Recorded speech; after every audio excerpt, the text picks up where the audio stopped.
My mom admitted she ruined my marriage for money, and now my ex-husband has come back wanting to be a dad after 6 years. So, to give some context, my 30-year-old ex-husband and I, 29, separated 6 years and 6 months ago after our son was born, my ex-husband. And I were married for a year and a half before that, and we dated for 2 years in college. We went to different universities, but we had a mutual friend. Dan 30, a fictitious name who was responsible for introducing us, I thought my ex-husband was simply perfect in every way, so I didn't hesitate before marrying him and having a baby with him. Things were going well for us, and we were checking things off our bucket list, one after another. We bought a house a month after our baby was born, and at the housewarming party, our friend Dan decided to get drunk until he passed out. Then he pulled me aside and confessed that he had fallen in love with me and even suggested we elope. He said he was willing to adopt my son too, if that's what it took. He wanted to be with me at any cost. I felt disgusted and repelled by his behavior, so I immediately told my ex-husband and kicked him out of our house. I thought that would be the end of things, but after that, my ex-husband started acting really strange and distant. He began working late into the night and coming home at odd hours as if he were trying to spend as much time as possible away from home. He had also started keeping his distance from our son, which was even worse. Finally, I confronted him about his strange behavior almost a week later, and at first he insisted that everything was fine, but then he brought up what Don had said at the party. He told me that he found it hard to believe that Dan and I hadn't had anything in the past because of how close we used to be. While it's true that Dan and I were very good friends in college, we drifted apart after graduation. I was very offended that he didn't believe me, and I think it was the pregnancy hormones, but I was angry with him for even implying that I had lied to him about something as delicate as this. We ended up having. We had a huge fight about it, and he demanded a paternity test for the baby to make sure it was his. Now, under normal circumstances, I don't think a paternity test is something to be ashamed of, and I had nothing to hide, but my ex-husband was basically accusing me of cheating on him, even though I had been nothing but loyal to him and literally had a child with him. What more proof does a guy need? I didn't like the implications of what he was demanding, and I decided to end our marriage if he couldn't trust me. Then there was no reason to stay together, and I didn't want to stay in an unhappy marriage because now I had a child and I wanted him to grow up in a happy home. I didn't want to see my ex-husband at all. So that same night, I was hospitalized. I had been dealing with a lung disease for 3 years before my baby was born, and my mother lived alone, so I thought she would be happy to have me there too, and she really was happy to have me. She told me I was doing the right thing and was generally very supportive of my decision. After I told her what had happened the next day, I filed for divorce and custody. My ex-husband didn't protest and even waived his parental rights. Within 6 months, the divorce was finalized, and that was that I never heard from my ex-husband again after that. I received zero in the divorce settlement, which was enough to start a new life, a better one for me. And my son, I went back to work a few weeks after my divorce was finalized, since my maternity leave had already ended anyway. And I tried my best to work as hard as I could without compromising my time with my son. It was difficult to balance both as a newly divorced single mother, and the guilt was insane, but somehow I got through it all. I stayed at my mother's house for the first few months, but then I got my own apartment and moved out because I wanted to be independent, and also because my mother was getting older and I didn't want to be a burden on her by staying too long. She would never ask me to leave, but I knew I had to get by somehow, so despite her protests, I still moved out and hired a full-time nanny to take care of him. That's how things went for my son in the first few years after my divorce. Fast forward 6 years, and now I live in a much bigger apartment and work at the same company in a higher position with a bigger salary. I'm really proud of myself for achieving this. Now that I say it out loud, my son has everything he could ever want, and I'm so grateful to be able to have children. I've put my failed marriage behind me and have even been on a few dates and had some flirting in the last few years, but that's about it. I haven't had any serious relationships since my divorce. Despite my mother's insistence that I find a new husband and get married again, I'm simply not interested in being a wife at the moment and just want to focus on being a mother now. It's just my son and me, and I suppose it will be that way until I find someone I like and feel ready to get married again. But a few days ago, our lives were interrupted by the sudden reappearance of my ex-husband. I hadn't heard from him since we divorced. As I mentioned before, a couple of friends told me he'd moved to Australia a few months after our divorce, and that was the last I heard from him. So for him to suddenly show up at my door was a huge surprise. I didn't even know how had found. me, but after getting over the initial shock, I told him I wasn't willing to talk to him and that I needed. He said he would leave, but before that, he needed to apologize and explain his side of the story. I was hesitant to give him a chance, but I was also curious to know why he was there, so I agreed to talk to him, but I wasn't going to do it at home, especially not when my son was around. And since it happened to be the weekend, I couldn't talk to him then, so we agreed to meet at a nearby restaurant yesterday. He finally talked about what had happened all those years ago, and boy, am I in a situation now. Obviously, he started by apologizing to me and told me he had made a huge mistake he said my mother was actually responsible for. Our divorce, it turns out that after I told him about what Dawn had said and he had kicked him out, she had contacted him a few hours after the party ended and told him a couple of things I still can't understand. She was the one who told him that. Apparently, Dan and I were something in college, and she was sure of it. She had also told him that she suspected. I had already had an affair with him, but now that he seemed to be in love with me, he was afraid of ruining things and had to resort to blaming Dan to get rid of him. My mother was the one who fed my ex-husband all the nonsense about me.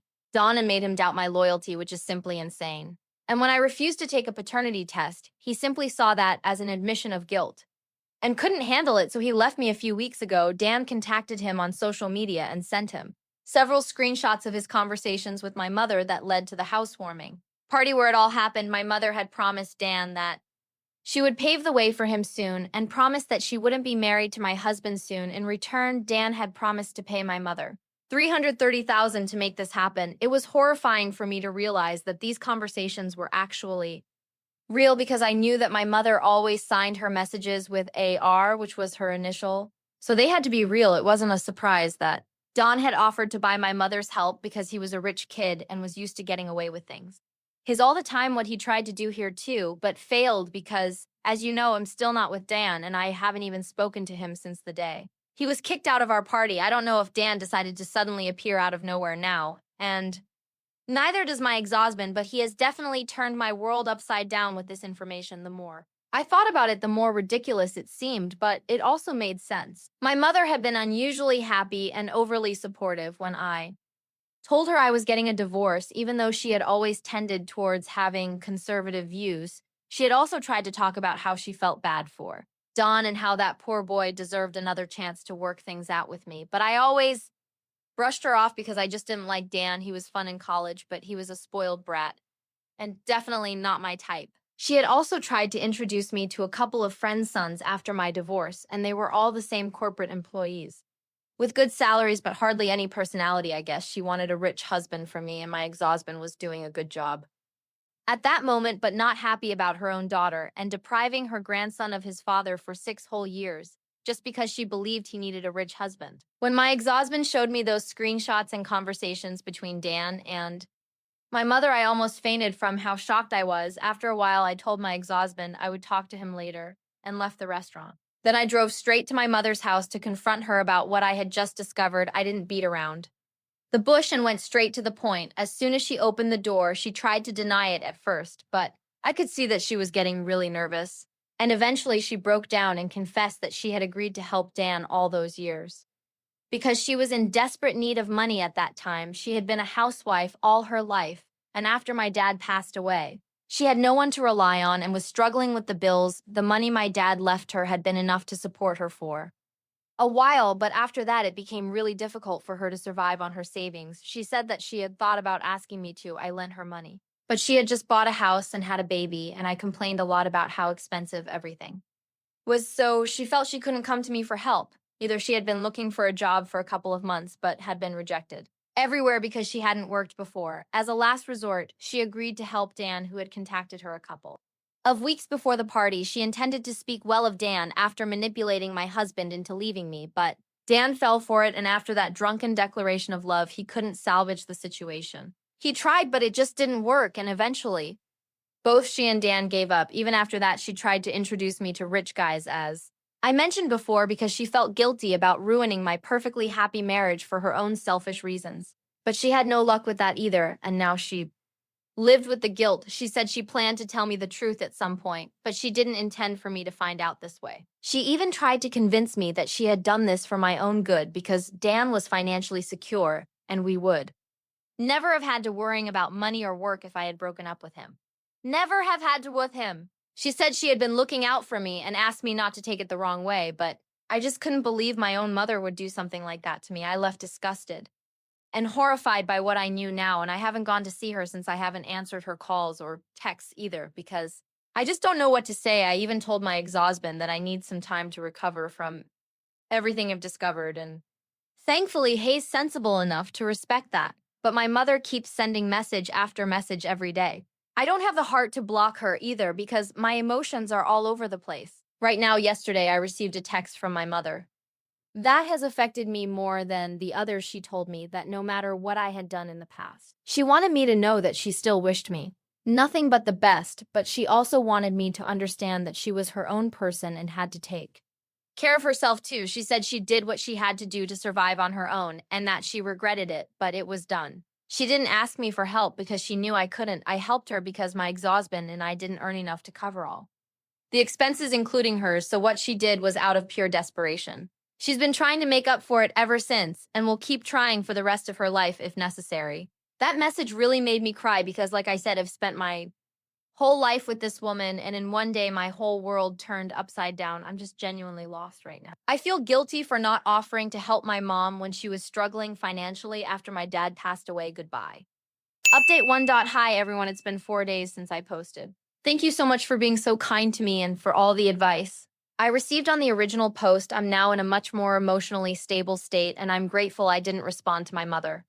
Sooner, I don't care about her reasons. I don't care what was going on. The bottom line is that she ruined my marriage and forced my son to live without a father for 6 years. I really can't think of any way to justify what she did in trying to make me believe that what she did all those years ago for her own needs was okay, was the last straw. If she had told me what was going on just once and asked for help, I would have made sure to help and support her in any way I could.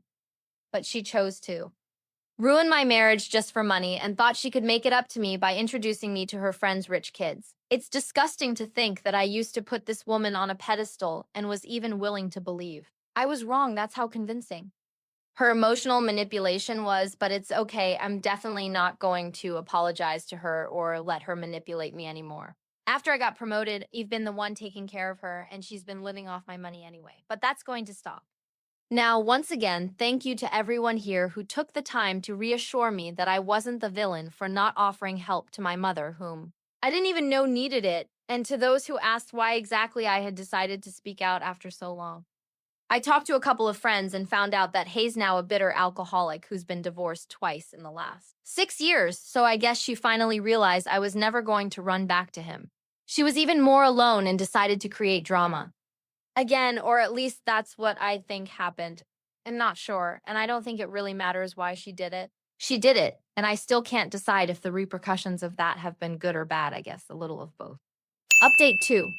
Today, I finally blocked my mother on all platforms everywhere. I've also told my assistant to stop my monthly payments to her. I feel like a huge weight has been lifted off my shoulders and I can finally breathe a little. It's been a really crazy week emotionally, but I've managed to get through it. My only concern right now is how I'm going to explain to my son why we won't be visiting his grandmother on weekends anymore. I hope he simply doesn't mention it at all because it will be very difficult for me if he does. I haven't fully processed the magnitude of what I've had to go through and what I've had to do yet, but someday I will. I just don't want to put my baby through that. He's already spent years of his life without his dad, and now Hayes facing the rest of his childhood without his beloved grandmother. It can't be easy, but it just has to be done. I will never be able to have a normal, cordial relationship with my mother again, and I'm absolutely certain of that. In fact, I didn't even read the last messages she sent me before I blocked her because I knew that at this point there was nothing she could say to make me stay. I'm done, and I'm done for good. I wish my mother had loved me half as much as I loved her, and then maybe we wouldn't be in this terrible situation today, but she chose to do this herself. She kept this huge secret from me for years and then tried to manipulate me into believing that somehow I was to blame. It's simply outrageous, and every time I think about it, I feel like my heart breaks into 1,000 pieces over and over again. I feel betrayed, hurt, and angry about what she did. But it's impossible to change the past, so I have no choice but to move on, and that's what I'm choosing to do now. I'm choosing to let go of my mother and all my resentment so I don't have to carry it with me for the rest of my life. I've also started looking for therapists near me because I strongly feel that it would do me a lot of good right now. And I desperately need it because at this stage of my career and life, I can't afford to fall apart or let myself fall into depression. So I have to prevent it, and therapy is the best way to do that, I've heard. Update 3. Well, some of you had been asking what I was going to do about the situation with my ex-husband, and I realized I'd completely forgotten to mention it, so that was my mistake anyway. As for my ex-husband, I did contact him and we discussed. What we wanted to do next now, the truth is getting back together, was out of the question because I'm not interested in rekindling any relationship with him. Besides my mother's interference and the fact that he still abandoned me, doubted me, and picked an unnecessary fight with me, ultimately led to our divorce. He admitted had been an idiot, but that doesn't really change anything for me and personally. I don't want any relationship with him, however. He practically begged me to let him have a chance at being a father because he regretted not being a part of his son's life for so long. He seemed sincere in what he said and wanted him to have the second chance. I never got from him. It wasn't because I suddenly felt really nice, but more for the sake of my son who often asks about his father, and I have to disappoint him with my answer every time now that he finally has the chance to have a father. I feel like they both deserve a chance at a real father-son relationship. Obviously, there are restrictions. If set and rules my ex has to follow you. Can't just reappear out of nowhere and expect me to let you take over fatherly responsibilities without testing the waters first. For now, he's only allowed to see my son once a week and only for a couple of hours, even those limited interactions have to be supervised, and he can't take my son out without me. They've had 2 visits so far, and it seems like things are going well. Surprisingly, my ex gets along well with my son, and in such a short time, they've built a good relationship, my son. Isn't currently aware of exactly who this man is. All he knows is that Hayes fun to be with, but will slowly introduce him to the whole fatherhood thing if things go well. My ex has said he'll come back here if I agree to share custody of our son, and let him have joint custody or at least visitation rights. Eve told him not to get ahead of himself, but the truth has been told. It's nice to see them bonding, and I'm excited for my son. I hope things go just as well for them in the future.